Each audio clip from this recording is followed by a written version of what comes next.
Hello and welcome to 10 by 9, where 9 people have up to 10 minutes each to tell a true story from their own life. I'm Paul Dorn, and this is the 10 by 9 podcast.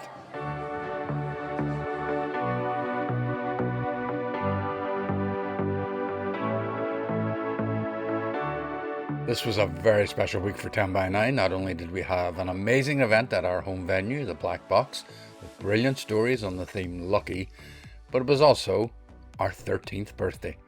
How cool is that? Here's a snippet of what to expect on today's podcast. I managed to get about 3 sentences in when I heard the telltale click that told me that Kathy was no longer participating in the conversation. The joy and the happiness from earlier evaporated, and cold terror gripped me. I could feel my heart thumping in my chest and every muscle in my body tensing up. One son lives a mile from his father, talks to him every day, is devoted to his dad. I am the other son.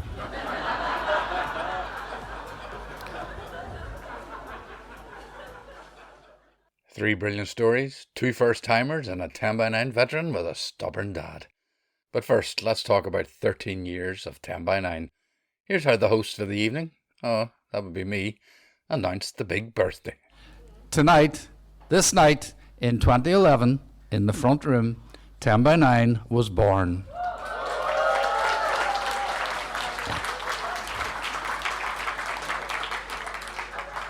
In 2011, we had maybe 5 storytellers and maybe about 25 people. And here we are now, 13 years later, still going strong, still loving every minute of it. So thank you for being there and for coming back on a regular basis. So happy birthday to us. Anyway, on with the stories. We had 2 visitors from Melbourne joining us in the audience, Ian and Paul, which was lovely. But it was another Australian, all the way from Sydney, who made his 10 by 9 debut. Here's Bill Blinco. I'll assume that after 38 years of watching Neighbours that you're all attuned to my accent. When I was a young bloke, I worked as a computer programmer in the Sydney Administration Centre for an electrical appliance retailer. This was way back in the early 1980s, before social media, before the internet, and before mobile telephony. That workplace was populated with lots of young people in their early 20s, like me at the time, and we all partied quite a bit after work, as young people tend to do. It was one of those after-work parties that I'd had a few too many beers to drive home, and sensibly decided to crash there for the night. The next day was a Saturday, but I had some urgent work to do, so I intended to drive home, shower and change, and then head into the office for the day. As I was saying my Cheerios, another workmate who had stayed the night, Cherie, asked if I wouldn't mind giving her a lift home. It wasn't far out of my way, so I said yes. As we drove, we chatted away, and about 5 minutes into the drive, Cherie says, "Hey, we're just near Lisa's place. I think she just got back from her holiday in Bali. Let's pop in and say a quick hello." Lisa was another work colleague, and although I knew her quite well, I'd never been to her house. I needed to get to work, but despite that, I seized the opportunity to procrastinate and say, sure, why not? So Cherie directs me to Lisa's place, she's home, and we all take a seat around her kitchen table, chatting about Bali and looking at her holiday photos. We're about 20 minutes into this when Lisa's phone rings. She gets up from the table and picks up the handset. "Hello, this is Lisa speaking." Then, after a couple of inaudible words from the caller, she turns to me looking very confused and says, "It's for you." Equally bewildered, I took the phone from Lisa and put it to my ear. "This is Bill," I said. "Oh, hi, Bill. Kathy here. You've been trying to reach me." Now, Kathy was a girl I'd been on a few dates with, and we seemed to be getting along quite well. I wanted to invite her to a dinner function that was coming up, and we'd been missing each other's calls for a couple of days. But I was off balance, and my mind was racing trying to figure out how the hell I'd come to be talking to her on Lisa's phone.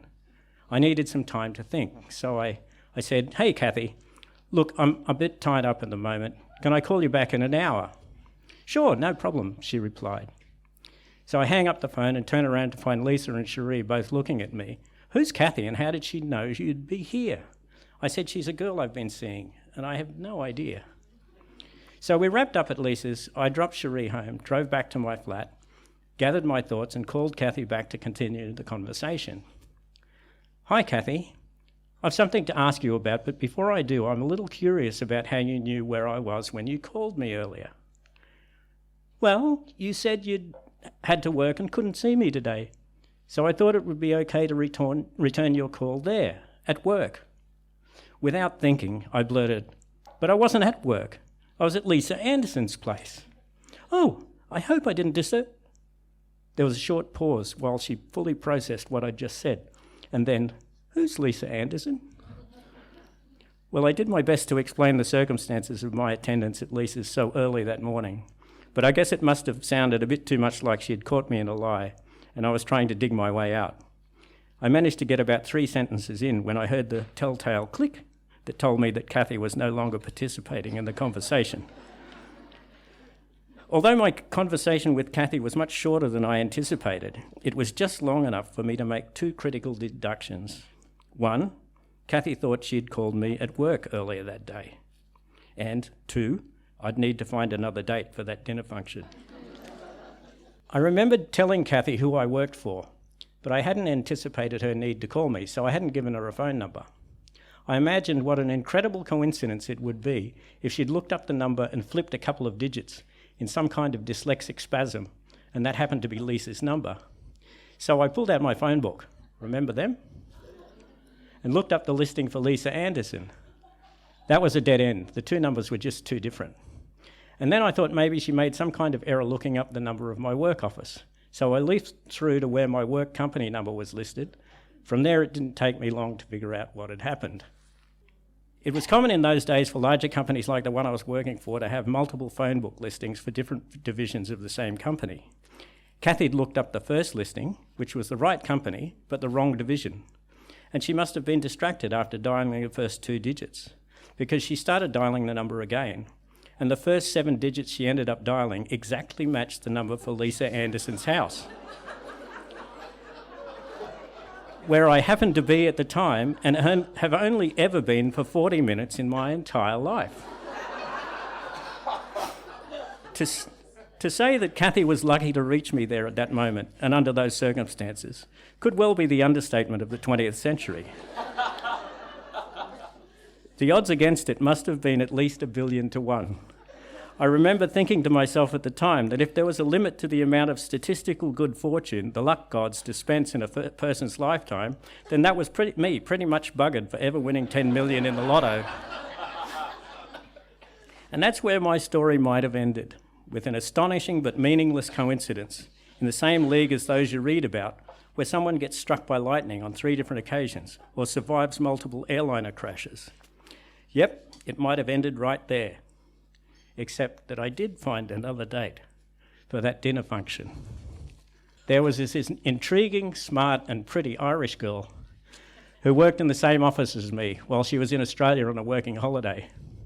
During after-work drinks, we would always find ourselves talking to each other, and the more I learned about her in those talks, the more I liked her. After the telephone number incident scuppered my original plan, I plucked up enough courage to ask her to that dinner function.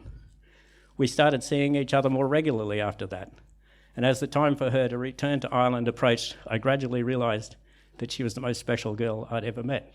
She still is. Somehow, I persuaded her to stay in Australia and marry me. We spent the last 40 years having and raising kids, travelling the world, and having a blast growing old together. I reckon that's way better than winning 10 million in the lotto, don't you?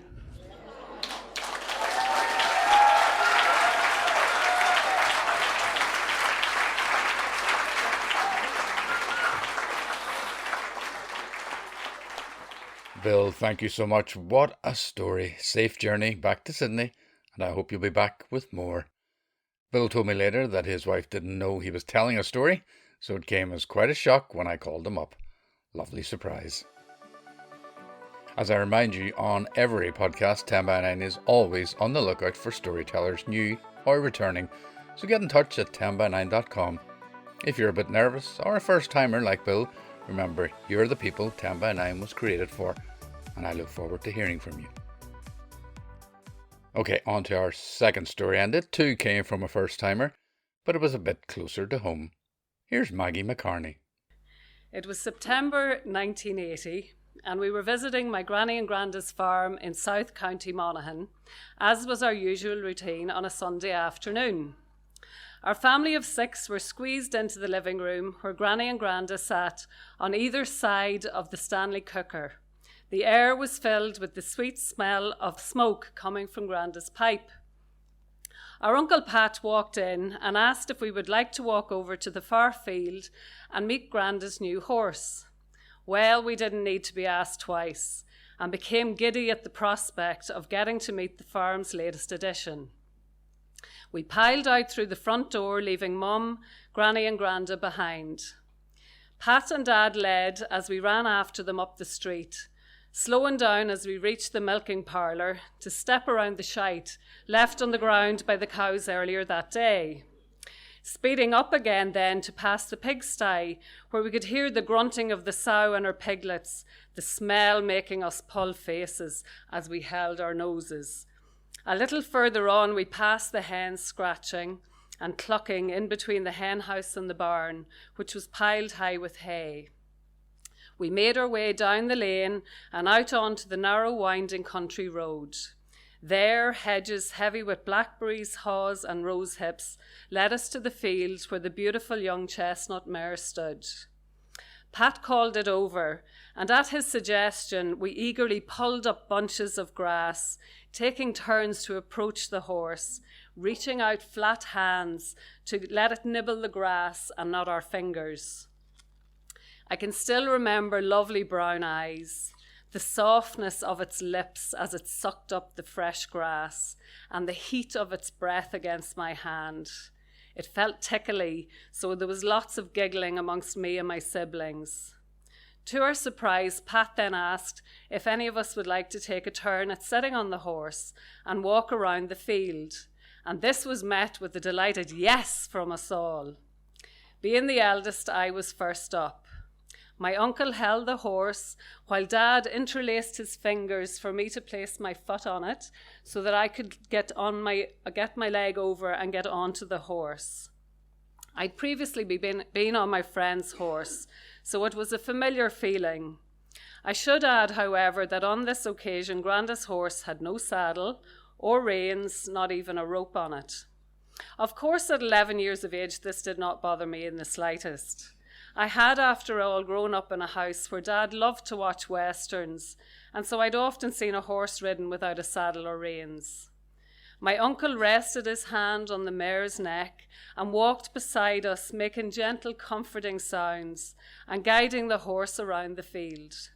I was in my element, allowing my body to move easily with the rhythm of the horse's steps. We were bathed in beautiful sunshine, and I remember such a feeling of happiness sitting comfortably on that equine beauty. I could nearly hear the theme of one of my favourite TV programmes, Black Beauty, playing in the recesses of my imagination. Of course, as with the best things in life, our walk around the field went way too fast, and I wasn't ready to give up my position so quickly. As we approached Dad and my siblings, I leaned forward and whispered a request to my uncle to go around the field just one more time. Pat, being a lovely easygoing soul, agreed and began to guide the horse to make its way around the field again. The others, seeing this, realised that I had wangled myself another go, and one of them shouted out in annoyance, "It's not fair, it's my turn!" The sound of their shouting spooked the horse, causing it to rear and pull free from my uncle's guiding hand. It then broke into a gallop down the field, with me now clutching onto its neck. The joy and the happiness from earlier evaporated, and cold terror gripped me. I could feel my heart thumping in my chest and every muscle in my body tensing up. Through the sound of thundering hooves striking dry, hard earth, Dad's voice reached me, shouting at me to jump. He could see that the horse was heading for the far end of the field to the hedge and that it would likely buck me when it got there, or at least try to jump over the hedge. Either way, I was in serious trouble if I did not get off its back. Luckily, I was an obedient child then, and without any debate or thought, I released my grip and threw myself off the horse, landing heavily on my right side. Boy, was the ground hard. It's hard to imagine it this year with all the rain we've had, but that year had seen very little rain during the summer, so it felt like landing on a concrete path. The horse continued galloping on away down to the lower end of the field, where eventually it slowed down and began pacing back and forwards, whinnying and snorting. Dad and Pat came running over, helping me up, checking me over, exclaiming how lucky I was to still be in one piece. As a child, you seek your cues from the adults around you, and from their grey, shocked faces, I knew I had a lucky escape. As you can imagine, that was the end of the horsey adventure, and we made a very subdued way back down that country road to the farmhouse. When we got there, the events of the afternoon were relayed, and my poor Uncle Pat was severely told off for having me on the horse in the first place, especially when it didn't have as much as a rope on it. As the evening wore on and the shock wore off, I realised my body was very sore, but the worst was my right arm, which I complained about to anybody who would listen. I was put through the test of wriggling my fingers, and because I could do that, it was decreed that no bones were broken, and I was assured that recovery would be quick. However, when we returned home that night, I spent the whole night twisting and turning with the pain. The following morning, when Mum could see how much pain I was still in, she decided I needed to see the GP and maybe have an X-ray. Now, I have to confess that the mention of needing an X-ray set me thinking, and a glimmer of hope started to break through the pain. It was my right arm, and if it was broken and needed a plaster on it, I wouldn't be able to write. And so maybe I wouldn't have to go to school. At the very least, I would get out of doing homework, which would be a very welcome outcome for me. It will come as no surprise that I did indeed have a hairline fracture of my right humerus up here. My excuse for being unable to do any homework seemed to be working out well. Maybe this wasn't so bad after all. The doctor then started talking about strapping my arm to my body. I was confused. How on earth would they get a plaster on if my arm was strapped to my body? It was then explained that the fracture was too high for a plaster to be of any benefit. The doctor smiled as she reassured Mum that I would still be able to write. I was not smiling.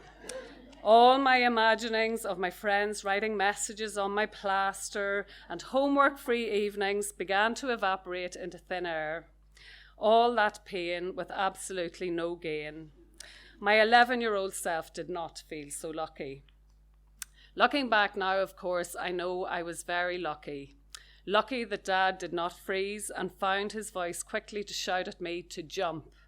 Lucky that I was an obedient, as a child, person, that I didn't hesitate or question his advice and simply followed it by jumping off the horse. Better a broken arm than a broken neck. Thank you very much for listening.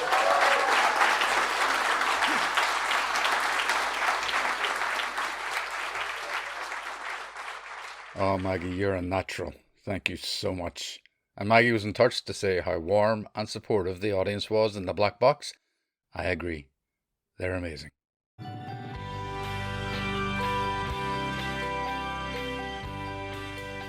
Now, if you'd like to help ensure 10 by 9 and this podcast continues for many more birthdays, you can make a donation through Patreon.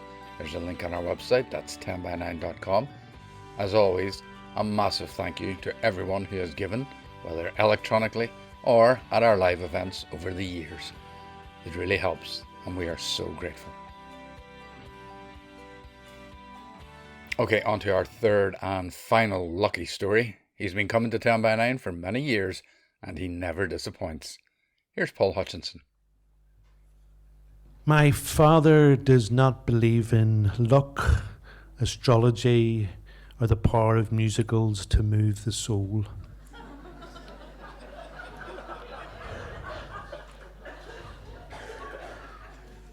My father has a notion that God exists, that God is in control, but he, my father, often takes matters into his own gnarly hands. My father has a code which includes never hitting a person when they are down. My father is 86, a former bouncer and boxer, and health-wise, he is on the ropes. He lives with Simba, the family cat. His wife, my mother, is still alive, now living and well cared for in a care home. My father has never said that he is lucky to have two great sons to look after him. He says he is blessed.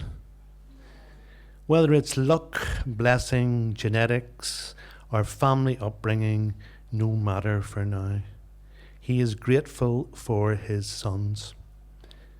One son lives a mile from his father, talks to him every day, is devoted to his dad.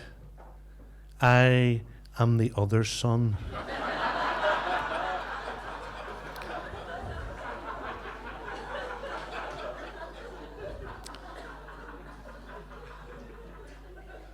The faraway firstborn. So it was not luck that one of the bombs dropped by Germans on Newtownards in 1941 during the Second World War did not go boom, but instead lay hidden in a field until August of 2024, when the bomb was found, when a digger was digging up a field in Newtownards to lay foundations for houses. And then it was, hold your horses, down tools, call the cops. On inspection, experts reported that it was a 1,000-pound bomb, that it was live, unexploded, and dangerous. That all houses within a 400-metre radius needed to be evacuated. That if required, the Blair Main Leisure Centre would be used for people to stay, but not their pets.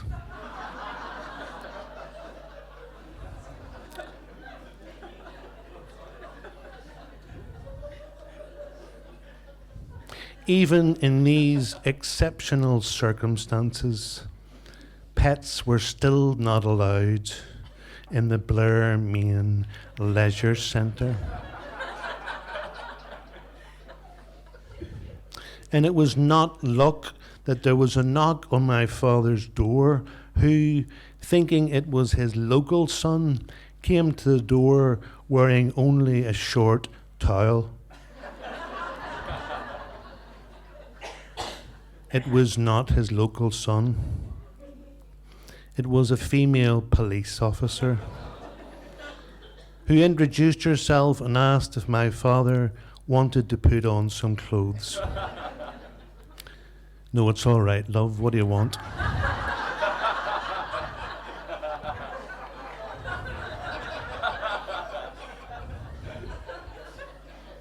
The police officer informs my father that he had to evacuate his house, that his house was within the 400-metre blast zone of the unexploded bomb. My father does not believe in luck, astrology, or the power of musicals to move the soul.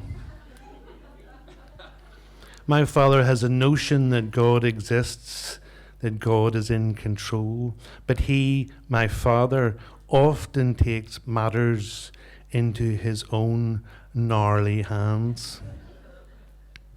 No.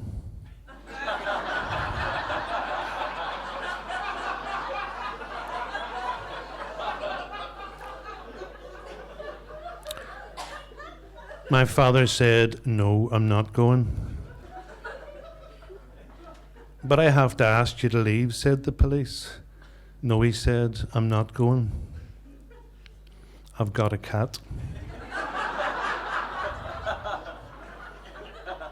I've lived through the troubles.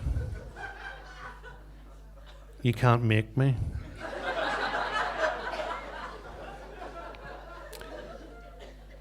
I've got cancer. This is what he recounted to my brother, who later told me the wee police girl wasn't happy about it, but she went away, telling me she would be keeping an eye on me and would come to my door every day to ask me to leave. And I said, do what you need to. She fairly backed off when I played the cancer card, he said. And then he hooted at his own joke. That is what he recounted to my brother, the dutiful son, who had tried and failed and tried and failed to get our father to evacuate. You know what he's like, he said. A few days later, and I am hearing more and more on the news about the type of bomb, about the number of people who died that night in 1941, about the options for dealing with the bomb, and the responses of various unhappy people but compliant residents who had left their houses as the police had requested.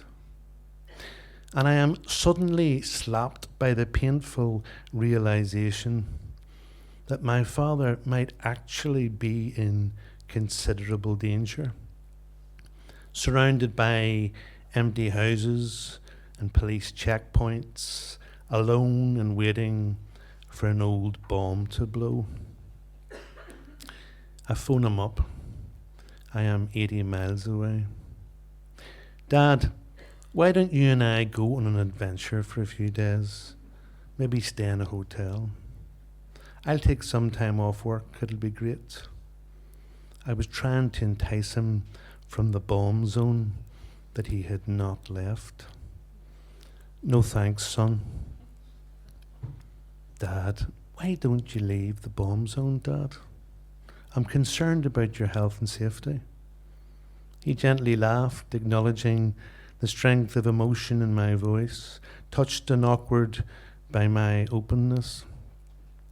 I'll be fine, he said.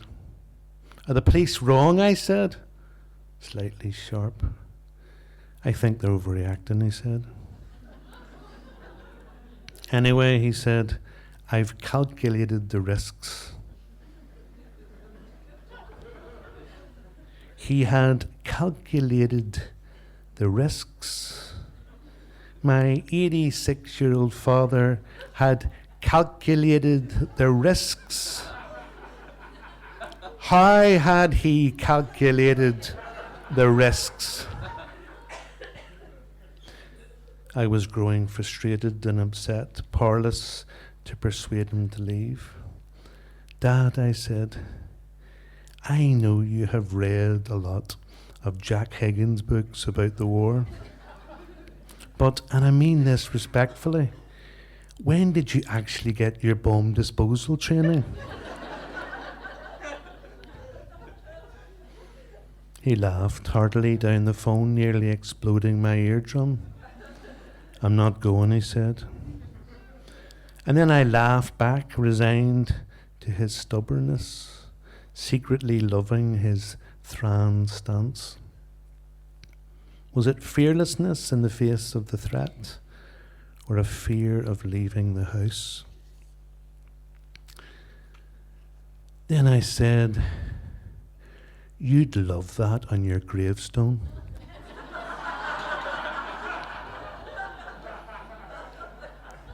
What? Derek Oliver Hutchinson, killed by debris from a detonated World War II German bomb, guarding his home and cat from harm. The cat survived.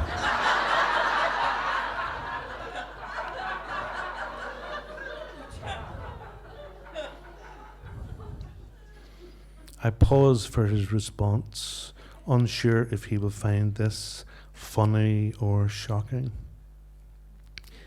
And then there's choking on the other end of the line. Dad? Dad?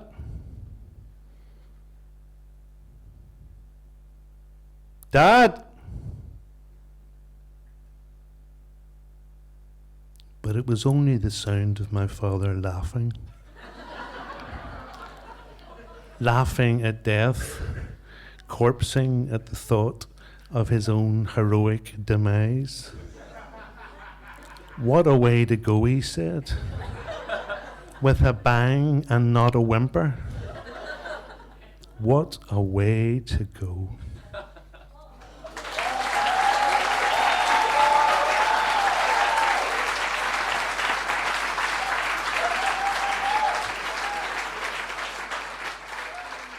Paul, thank you so much. What a way to end the podcast with 2 fingers up to the Luftwaffe. Brilliant. Thanks too to your dad, although he is wrong about musicals, obviously.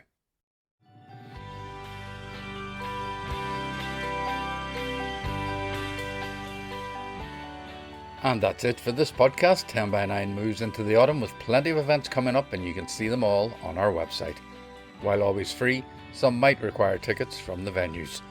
10 by 9 is on the socials, of course. Be sure to follow us on Twitter, Facebook and or Instagram, and I promise not to flood your feed with nonsense, just information. Thanks to everyone who makes 10 by 9 happen: Leanne McConville, Margaret McClory, Cara Dorn and Chris O'Donoghue. Thanks too to the team at the Black Box, our forever home, looking after us since 2011. And thanks to the 10 by 9 audiences over the years, always so supportive and warm, and only once have I had to ask someone to be quiet. Thanks of course to all our storytellers, literally hundreds of them in 13 years, but the biggest thanks this week goes to Bill Blinco, Maggie McCarney and Paul Hutchinson. I'm Paul Dorn, and I'll be back with another podcast soon. But for now, bye bye.